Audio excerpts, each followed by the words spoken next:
Assalamualaikum warahmatullahi wabarakatuh. Kembali lagi dengan saya Aryan Tribayaji dari Akuntansi UNES 2019 dengan NIM 7211419076. Kali ini kita akan membahas bab 11 yaitu tentang sistem pendukung pengambilan keputusan. Yang pertama, pemecahan masalah dan pembuatan keputusan. SIM merupakan sistem yang memberikan informasi untuk digunakan dalam pembuatan keputusan guna menyelesaikan masalah bagi para penggunanya. Fase pemecahan masalah menurut Simon ada 4. Yang pertama, intelijen, perencanaan, pemilihan, dan pengkajian. Aktivitas intelijen ini yang pertama mencari kondisi yang harus dipecahkan atau masalah yang harus dipecahkan. Yang kedua, aktivitas perancangan, yaitu menemukan, mengembangkan, dan menganalisis tindakan. Yang ketiga, aktivitas pemilihan, memilih tindakan yang diperlukan untuk memecahkan masalah. Yang keempat, aktivitas pengajian yaitu memeriksa pilihan-pilihan yang telah dipilih. Pentingnya cara pandang secara sistem dalam memecahkan masalah. Yang pertama, mencegah manajer agar tidak bingung karena kompleksitas struktur organisasi dan detail pekerjaan. Yang kedua, menekankan pentingnya memiliki tujuan yang baik. Yang ketiga, menekankan pentingnya semua bagian organisasi untuk bekerja. Yang keempat, mengangkat hubungan antara organisasi dan lingkungan. Yang kelima, itu menempatkan nilai tinggi pada informasi yang didapat. Lanjut, membangun konsep. Elemen proses pemecahan masalah yaitu ada pertama standar. Manajer pasti akan membuat standar atau tujuan yang ingin dicapai.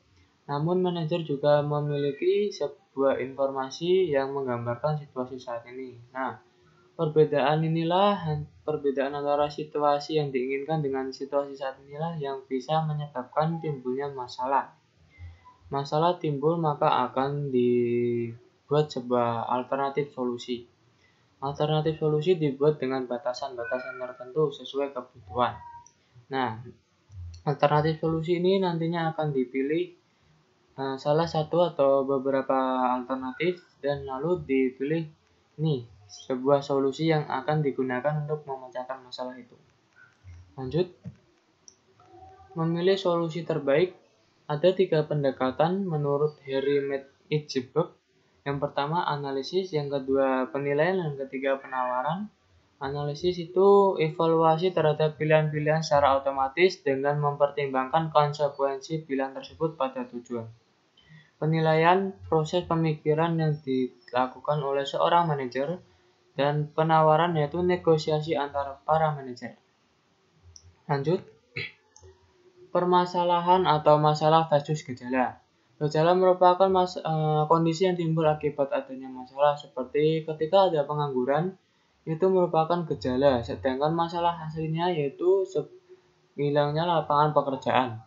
Yang kedua, masalah, penyebab dari kondisi yang timbul. Seperti tadi, gejalanya merupakan pengangguran dan masalahnya adalah kurangnya lapangan pekerjaan. Lanjut, struktur permasalahan ada 3, masalah terstruktur, masalah tidak terstruktur, dan masalah semi-struktur. Masalah terstruktur ini masalah yang saling berkaitan antar elemen atau yang biasa disebut masalah yang memiliki penyebab.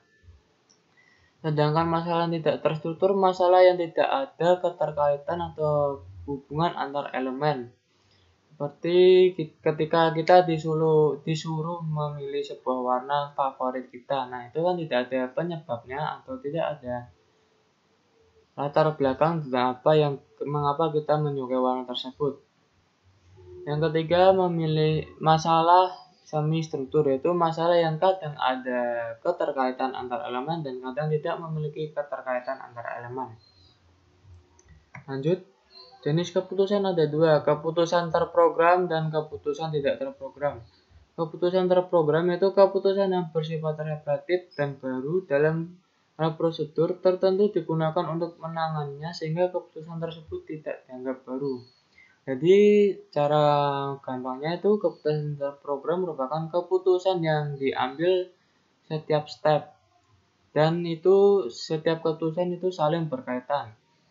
Beda dengan keputusan tidak terprogram yaitu keputusan yang baru dibuat dan penuh konsekuensi dalam memilih.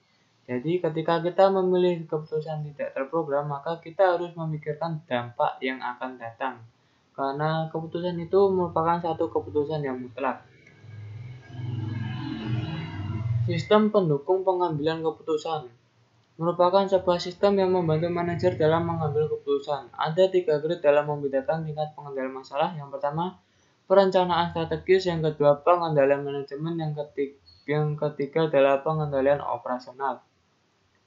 Lanjut, pemodelan matematis. Modelnya ada 4, model fisik, model naratif, model grafis, dan model matematis. Model fisik dibuat untuk mencapai tujuan yang tidak dapat dipenuhi oleh benda atau alat. Yang kedua, model naratif menggambarkan entitas dengan kata-kata atau tulisan. Yang ketiga ada model grafis, yaitu menggambarkan entitas dengan grafik, pola, ataupun simbol.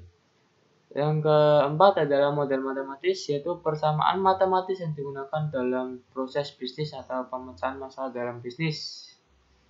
Nah, penggunaannya ini ada 3, yaitu memberikan pengertian, memfasilitasi komunikasi, dan juga memprediksi masa depan. Memberikan pengertian ini model yang sederhana akan lebih mudah dipahami. Jadi, model-model tadi biasanya sudah kompleks namun disajikan secara sederhana. Memfasilitasi komunikasi, yaitu keempat jenis model yang dapat mengomunikasikan informasi secara akurat dan cepat kepada orang-orang yang paham bentuk kata, grafik, maupun matematis. Memprediksi masa depan, yaitu kita dapat memprediksi masa depan menggunakan model-model seperti model matematis dan juga model grafis dengan model grafik perkembangan perusahaan dan juga matematis dari perkembangan perusahaan. Lanjut, kelas model matematis ada model statis dan dinamis, model probabilitas atau deterministik, dan yang ketiga adalah model optimisasi dan model suboptimasi. Model statis yaitu tidak melibatkan waktu, hanya melihat situasi di waktu tertentu. Sedangkan model dinamis melihat perilaku entitas seiring berubahnya waktu. Model probabilitas atau deterministik. Model optimisasi yaitu adalah model yang memilih solusi terbaik dari berbagai alternatif yang ditampilkan. Sedangkan model suboptimisasi yaitu mencoba semua opsi dan melihat hasilnya. Simulasi. Menemukan model yang akan digunakan lalu mempraktekkan model tersebut disebut simulasi. Ada 2 langkah dalam simulasi. Yang pertama, skenario, yaitu menggambarkan kondisi yang mempengaruhi simulasi. Yang kedua adalah variabel keputusan, yaitu nilai input yang dimasukkan manajer untuk mengukur dampak pada variabel keputusan.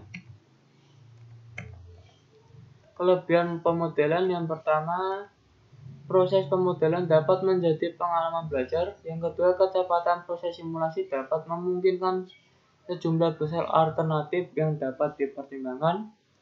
Model memberikan kemampuan prediksi pandangan ke masa depan. Kelemahan model ada 2, yaitu kesulitan dalam pembuatan model sistem bisnis dan juga kemampuan matematis tingkat tinggi yang dibutuhkan untuk merancang suatu rencana untuk perusahaan. Kecerdasan buatan atau Artificial Intelligence (AI). Aktivitas penyediaan mesin seperti komputer dengan kemampuan untuk menampilkan perilaku yang dianggap sama cerdasnya jika kemampuan tersebut ditampilkan oleh manusia. AI diterapkan dalam dunia bisnis dalam bentuk 4, yaitu ada 4 bentuk, yaitu sistem bakar, jaringan saraf tiruan, dan agen cerdas, dan juga algoritma genetik. Sistem pakar terdiri dari 4 bagian utama: antarmuka pengguna, basis pengetahuan, mesin antarmuka, dan mesin pengembangan. Sistem pengambilan keputusan kelompok atau GTSS, yaitu subsistem berbasis komputer yang membantu sekelompok orang melakukan tugas yang sama dan memberikan antarmuka untuk digunakan bersama. Letak lingkungan GTSS ada 4, ruang keputusan, jaringan wilayah lokal, sensi legislatif, dan juga konferensi yang dimediasi komputer. Sekian presentasi dari saya. Wassalamualaikum warahmatullahi wabarakatuh.